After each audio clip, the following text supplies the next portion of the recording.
اب یہاں پہ میں آپ کو چند ایک مواقع بتا دیتا ہوں جن کے اوپر سجدہ صاحب آپ کریں گے، لیکن وہ اسی اصول کے ساتھ کہ آپ نے اصول اپنا قائم رکھنا ہے کہ یقین کے اوپر بنیاد رکھنی ہے. جو بخاری مسلم کی احادیث کی روشنی میں جو میں نے یعنی تفکر کیا نا، مجھے 8 مواقع ایسے ملے ہیں جن کے اندر سجدہ صاحب آپ نے کرنا ہے، اور 5 مواقع ایسے ہیں جن میں سجدہ صاحب نہیں کرنا. وہ کوئی غلطی ہے ہی نہیں ہے جس کو عوام غلطی سمجھتی ہے، حالانکہ وہ غلطی نہیں ہے. وہ 8 کون سے مواقع ہیں؟ مثال کے طور پر کسی شخص کا درمیانہ تشہد چھوٹ گیا. بخاری مسلم میں آتا ہے نبی الاسلام نے ایک دفعہ درمیانہ تشہد آپ کا چھوٹ گیا تو آپ نے اینڈ پہ صاحب کے 2 سجدے کیے. بلکہ سنن ابی داؤد میں، ترمذی میں حدیث ہے، اگر درمیان والا تشہد کسی کا چھوٹ گیا اور وہ قیام میں چلا گیا تو آپ واپس تشہد میں نہ آئے، بس وہ نماز پوری کرے، اینڈ پہ 2 سجدے کر لیں. حنفی کہتے ہیں واپس آیا تو نماز ٹوٹ جائے گی. یہ کوئی نہیں ہے حدیث کے اندر، نماز نہیں ٹوٹتی، نماز بڑی مضبوط شے ہے.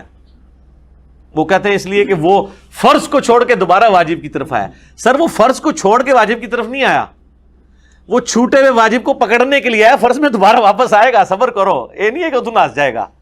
تیسری رکعت فرض ہی واپس آئے گا. وہ فرض تو اس کا ابھی اس پہ فرض ہوا ہی نہیں تھا تو وہ پہلے کھڑا ہو گیا تھا تو وہ واپس آیا ہے. ہاں یہ ہے کہ نبی الاسلام نے اس سے منع کیا ہے، لیکن آپ نے یہ نہیں فرمایا کہ اگر کوئی کر لے گا تو. اس لیے جب کبھی نماز پڑھا رہے ہو نا تو آپ اگر درمیانی سٹیج میں ہو نا اور آپ کو احساس ہو جائے تو واپس آ جائیں، لیکن آپ بالکل کھڑے ہو گئے واپس نہ آئے. لیکن یہاں پہ کیا ہوتا ہے، وہ کھڑا بھی ہو جائے نا، مقتدی پیچھے سے زور لگا رہے ہوتے ہیں، سبحان اللہ اللہ اکبر کہہ کے واپس ہی آ جائے گی صورت. تو جن کو یہ مسائل پتا ہوتے ہیں نا وہ واپس نہیں آتے. ان کو پتا ہے کہ یار اب سجدہ صاحب تو ویسے ہی کرنا ہے تو چلو ایک تشہد بچ گئی ہے تو بچی رہے رہو، دوبارہ کہ اینو بھی کریں گے. سجدہ صاحب تو پھر بھی کرنا ہے، اگر کسی نے تشہد پڑھ بھی لی نا پھر بھی سجدہ صاحب دوبارہ اس کو کرنا پڑے گا.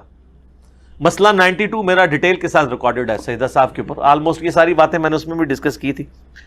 تو اگر درمیان والا تشہد رہ گیا آپ کا تو آپ سجدہ صاحب کریں گے تو آپ کی نماز ہو جائے گی. اسی طریقے سے رکعتوں کی تعداد میں شک ہو گیا، دوسرا موقع ایسا ہو سکتا ہے، اور رکعتوں کی تعداد میں شک ہے تو آپ کم کی طرف جائیں. 3 اور 4 میں شک ہے آپ کے، میں نے 3 ہی پڑھی ہیں تو 3 تو پڑھی ہی ہوں گی، اور آپ ایک اور رکعت پڑھیں اس کو پورا کرنے کے لیے اور اینڈ پہ صاحب کے 2 سجدے کریں تو آپ کی نماز ہو جائے گی.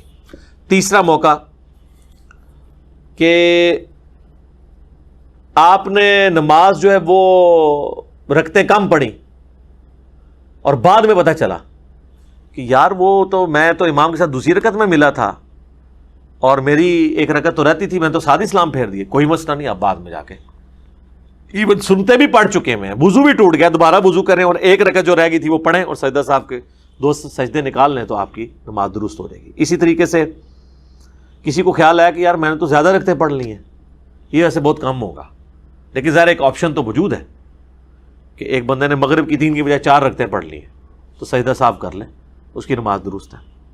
اسی طریقے سے 5واں ایک آپشن ہو سکتا ہے، سجدوں کی تعداد بھول گئے، خطرہ پڑ گیا، 1 کیا یا 2 تو آپ سمجھے میں نے 1 ہی کیا، ایک اور کر لیں. ویسے ربک فرلی اگر 2 سجدوں کے درمیان پڑھیں گے نا، اور ایون یہ فقہ حنفی میں بار شریعت میں بھی یہ وظیفہ لکھا ہوا ہے، لیکن حنفیوں کو پتہ ہی نہیں ہے. اگر یہ ان کو پتہ ہوتا جلسے میں یہ پڑھنا تو وہ کبھی بھی دوسرا سجدہ نہ بھولتے. تو آپ سجدہ صاحب کر لیں. چھٹا ایک موقع ہے کہ سرن نماز تھی، آپ نے اونچی آواز سے قرات شروع کر دی. یہ ہو جاتا ہے بعض اوقات کہ زور میں شروع کر دی اونچی آواز میں تو پیچھے سے لوگ لقمہ دیتے ہیں. اچھا لقمہ دینے کا بھی طریقہ ہے، اس پہ میرا یوٹیوب پہ کلپ ہے، بخاری مسلم میں حدیث ہے کہ مرد سبحان اللہ کہہ کے لقمہ دیں گے اور عورتیں تصفیق کر کے ہاتھ پہ ہاتھ مار کے، کیونکہ عورت کی آواز کا بھی پڑتا ہے. اور سبحان اللہ کہنا ہے، اللہ اکبر نہیں کہنا. سبحان اللہ کا مطلب ہے کہ اللہ پاک ہے، تو نے غلطی کی ہے، اللہ پاک ہے، اللہ نہیں غلطی کرتا. اور اللہ اکبر سے اس بیچارے کو کیا پتا چلے گا کہ پیچھے آ کے کسی نے نماز نیت کی ہے یا مجھے کہہ رہا ہے. سبحان اللہ سے اس کو پتا چل جائے گا اچھا یار یہ غلطی.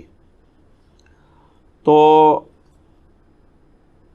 سرن نماز کو جہرن پڑھ دیا، جہرن کو سرن پڑھا، تھوڑا بہت پڑھا گیا تو خیر ہے، لیکن اگر ذرا لمبا پڑھ لیا تو پھر وہ سجدہ صاحب کرے. بخاری مسلم میں آتا ہے کہ نبی علیہ السلام بعض اوقات زور اور اثر میں بھی چند ایک آیات ہمیں بلند آواز سے سنا دیتے تھے تاکہ ہمیں پتہ چل جائے کہ آپ کون سی سورت پڑھ رہے ہیں، تعلیم کے لیے. اسی طریقے سے کسی نے رکوع اور سجدے میں قرآن پڑھ لیا دعا کے علاوہ قرآنی دعائیں پڑھ سکتے ہیں، لیکن صحیح مسلم میں حدیث ہے کہ نبی علیہ السلام نے رکوع میں اور سجدے میں قرآن پڑھنے سے منع کیا، اور فرمایا رکوع اللہ کی عظمت کے لیے ہے اور سجدہ دعاؤں کے لیے، لہٰذا اس میں دعائیں مانگو۔ اور مسلم شریف میں حدیث ہے تم سجدے میں اپنے رب کے سب سے زیادہ قریب ہوتے ہو، لہٰذا اپنے رب سے خوب دعائیں مانگا کرو۔ اس لیے بخاری مسلم میں آتا ہے نبی علیہ السلام رکوع اور سجدے میں پڑھتے تھے سبحانک اللہم ربنا وبحمدک اللہم اغفر لی، اللہ کی حمد بھی ہے اور دعائے مغفرت بھی ہے اس کے اندر۔ مسلم شریف میں آتا ہے سبوح قدوس رب الملائکۃ والروح۔ مسلم شریف میں ایک اور حدیث ہے رکوع میں آپ پڑھتے تھے سبحان ربی العظیم اور سجدے میں سبحان ربی الاعلیٰ۔ اور ابو داؤد اور ترمذی میں حدیث ہے نبی علیہ السلام حکم دیتے تھے کہ رکوع میں پڑھو سبحان ربی العظیم اور سبحان ربی الاعلیٰ سجدے میں، اور کم از کم 3 دفعہ۔ المصنف ابن ابی شیبہ میں آتا ہے کہ 3 دفعہ۔ ابن ماجہ میں بھی ایک کمزور روایت ہے لیکن اس کو سپورٹیو ہے کہ کم از کم 3 تسبیحات آپ نے پڑھنی ہے، چاہے سبحان ربی العظیم 3 دفعہ پڑھ لیں یا ایک دفعہ سبحان ربی العظیم، ایک دفعہ سبوح قدوس رب الملائکۃ والروح، ایک دفعہ سبحانک اللہم ربنا وبحمدک اللہم اغفر لی، تو 3 تسبیحات پوری ہو جائیں گی۔ یہ کم سے کم ہے، زیادہ تو آپ جتنی مرضی پڑھیں۔ سنن نسائی میں آتا ہے ابو داؤد میں کہ انس بن مالک کہتے ہیں ہم حضور کے پیچھے 10 دفعہ بھی تسبیحات شمار کر لیا کرتے تھے، طاق کی بھی کوئی شرط نہیں ہے، 10 تو ایون ہوتا ہے۔ تو اگر رکوع اور سجدے میں ادر دین دعاؤں کے آپ نے قرآن کی تلاوت کی تو سجدہ صاحب واجب ہو جائے گا۔ اس طریقے سے اگر پہلی 2 رکعتوں کے اندر سورت ملانا بھول گئے سورہ فاتحہ کے بعد تو سجدہ صاحب پھر آپ پہ واجب ہوگا۔ آخری 2 میں بھول گئے تو خیر ہے، ایون سنت کی بھی، ویسے ہمارے ہاں تو ہے نا کہ فرض میں نہیں پڑھنی، سنت میں بھی آخری 2 رکعتوں میں کوئی بھول گیا ہے تو کوئی مسئلہ نہیں ہے، سجدہ صاحب نہیں ہوگا۔ اور اگر کوئی پڑھ لیتا ہے فرض میں بھی تو افضل ہے، بخاری مسلم میں حدیث ہے نبی علیہ السلام زور اثر کی بھی آخری رکعتوں میں سورت ملاتے تھے اور چاند ایک الفاظ اونچی آواز میں سنا بھی دیتے تھے۔ یہ جو پبلک میں مشہور ہے سجدہ صاحب واجب ہو جاتا ہے، یہ غلط ہے۔ اب وہ 5 مواقع جن میں پبلک میں مشہور ہے، ایک تو بہت مشہور کہ جی اگر کسی نے درمیان والے تشہد میں دروشی پڑھ لیا کہ سجدہ صاحب واجب ہو گیا۔ کیوں؟ کہتے ہیں وہ قیام سے لیٹ ہو گیا۔ قیام سے لیٹ ہو گیا، کھیلنے تو نہیں چلا گیا تھا، اللہ کا ذکر کر رہا ہے اور دروشی بھی پڑھ رہا ہے۔ ویسے تو کہتے ہیں ہم جی درود والے ہیں، ہم بارود والے نہیں ہیں، ایتھے درود تانوں چپ گیا، اور حالانکہ یہ سنت ہے۔ صحیح مسلم میں حدیث ہے، اما عائشہ کہتی ہیں کہ نبی علیہ السلام اکٹھی 9 رکعت وتر پڑھا کرتے تھے جس میں صرف 8ویں رکعت میں بیٹھتے تھے، باقی ہر رکعت میں آپ کھڑے ہو جاتے تھے، اور 8ویں رکعت میں بیٹھ کے آپ تشہد پڑھتے، اس کے بعد دروشی پڑھتے، دعائیں مانگتے، اور پھر آپ 9ویں رکعت کے لیے کھڑے ہوتے، اور اس میں پھر آپ دعائے قنوت کر کے 9ویں رکعت کا تشہد پڑھ کے تو آپ پورا وہ اینڈ تک سلام پھیرتے۔ تو اس میں وتر میں نبی علیہ السلام نے درمیانی تشہد کے اندر پورا دروشی وہ پڑھا، اور حنفیوں کے نزدیک وتر واجب ہے، ان میں وتر میں بھی کوئی پڑھ لے تو سجدہ صاحب واجب ہو جاتا ہے، تو نبی علیہ السلام تو پڑھتے تھے۔ ہاں مسند احمد میں حدیث ہے کہ عبداللہ ابن مسعود کہتے ہیں اگر درمیان والا تشہد ہو تو تم عبدو و رسولو کے بعد کھڑے ہو جاؤ، یعنی یہ آپشن ہے، چاہے دروشی پڑھ کے کھڑے ہو یا بغیر دروشی کے، لیکن دروشی پڑھنے سے سجدہ صاحب واجب نہیں ہوتا۔ اور اس پہ فقہ حنفی والوں نے ایک خواب امام حنیفہ کا مشہور کیا ہوا ہے، میرا ایک یوٹیوب پہ کلپ بھی ہے، فقہ حنفی کی انجینئرنگ۔ وہ کہتے ہیں جی امام حنیفہ کو نبی علیہ السلام کی خواب میں زیارت ہوئی، امام حنیفہ سے معذرت ان بیچاروں کو پتہ بھی نہیں ہوگا، کہتے ہیں نبی علیہ السلام نے کہا تو نے سجدہ صاحب واجب کر دیا جو دروشی دوسری رکعت میں پڑھ لے میرے ماننے والوں پر؟ تو انہوں نے کہا یا رسول اللہ اس لیے کہ وہ غافل ہو کے پڑھ رہا ہے۔ تو نبی علیہ السلام مسکرائے اور آپ خوش ہوئے، واہ جی واہ کڈی بڑی کہانی کرائی جائے، نبی علیہ السلام سے زیادہ ذہین شخص کوئی تھا؟ آپ یہ کہانی مجھے نہیں کرا سکتے، نبی علیہ السلام کو کہانی کروائی ہے آپ نے، سب جھوٹ ہے، کوئی امام حنیفہ نے خواب نہیں دیکھا۔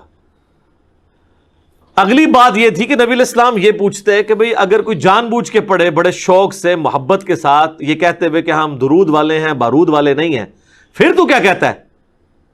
تو پھر فقہ حنفی یہ کہتی ہے کہ جس کام سے سجدہ صاحب واجب ہوتا ہے نا، اگر آپ وہ جان بوجھ کے کریں تو نماز واجب الاعادہ مکروہ تحریمی ہو جاتی ہے، دوبارہ پڑھنی ضروری ہو جاتی ہے۔ تو پھر امام حنیفہ یہ کہتے ہیں کہ یا رسول اللہ اس کی تو نماز ہی نہیں ہوتی۔ تو پھر حضور نے کہا یار ایک ہی 2 نمبری ہے، کیڑا بھول کے پڑھے تو انہوں تو کہنا غافل ہو کے پڑھے ہے، اور جو جان بوجھ کے پڑھ رہا ہے انہوں کہہ رہے ہیں جان بوجھ کے پڑھے تو نہیں ہوتی، نہیں وہ قیام سے لیٹ ہو جاتا۔ پھر یہ کہانی نہ کرائیں، سیاسی بیان نہ دیں، پھر پہلے ہی وہی بات کریں نا، کہانی پکڑی جاتی ہے، اب تو ایسے ہی پکڑی جاتی ہے۔ تو یہ درمیان والے تشہد میں آپ درود شریف پڑھیں، ہم تو پڑھتے ہیں، اینڈ تک دعائیں بھی پڑھ سکتے ہیں، کوئی سجدہ سہو واجب نہیں ہوگا، سنت ہے۔ تو یہ وہ ایک چیز تھی جس کے اوپر یہ بتاتے تھے۔ اسی طریقے سے کہتے ہیں جی کہ فرض کی آخری رکعتوں میں سورت ملا لی، تو یہ غلطی، کوئی غلطی نہیں، بخاری مسلم ہے، نبی علیہ السلام ملا لیتے تھے۔ ویسے فقہ حنفی بھی اس پہ سجدہ سہو نہیں بتاتی، لیکن وہ کہتے ہیں فرض میں نہ ملائیں، حالانکہ ملا بھی سکتے ہیں۔ تیسرا، قرآن کی ترتیب بدل دی، تو وہ کہتے ہیں کہ اللہ آپ کا دل ٹیڑھا کر دے گا۔ یا قرآن کی ترتیب تو یہ بدلنا ہے کہ اگر کوئی سورۃ الناس کی تیسری آیت پہلی کی جگہ پڑھ دے، پہلی کو چوتھی پہ لے جائے، یہ ہے۔ سورت پوری کی پوری آگے پیچھے ہو جائے تو یہ قرآن کہاں سے بدلا؟ قرآن تو جس ترتیب میں نازل ہوا ہے وہ اس میں تو آپ بھی نہیں پڑھ رہے۔ سورۃ العلق پہلی سورت ہے جو نازل ہوئی ہے، پھر تو آپ کو ہر فرض نماز میں پہلی رکعت میں سورۃ العلق پڑھنی چاہیے، کوئی بھی اس کے علاوہ پڑھی تو آپ نے ترتیب بدل دی۔ ویسے یہ فقہ حنفی والے بھی کہتے ہیں ترتیب بدلنے سے گناہگار ہوں گے، نماز ہو جائے گی سجدہ سہو نہیں۔ حالانکہ مسلم شریف میں ہے کہ نبی علیہ السلام نے نماز پڑھی تو آپ علیہ السلام نے پہلی رکعت میں سورہ نساء پڑھی اور دوسری میں آل عمران پڑھی، ترتیب بدل دی، شکر ہے بدل دی۔ اس طرح مسلم شریف میں بھی ایک حدیث ہے کہ آپ نے وہ جو طواف کے بعد 2 نفل پڑھے نا، تو پہلی میں قل هو اللہ احد، دوسری میں قل یا ایھا الکافرون پڑھی۔ اب ان بیچاروں نے حدیثیں تو نہیں پڑھی ہوئی نا، انہوں نے تو بس، تو یہ بھی بالکل غلط ہے ان کا کانسیپٹ۔ اس طرح ایک اور کہتے ہیں جی کہ اگر آپ نے پہلی رکعت میں لمبی سورت پڑھی ہے نا تو دوسری میں اس سے تھوڑی سی چھوٹی ہونی چاہیے، اور وہ کہتے ہیں کہ کم از کم نہ 3 آیات کا فرق ہونا چاہیے۔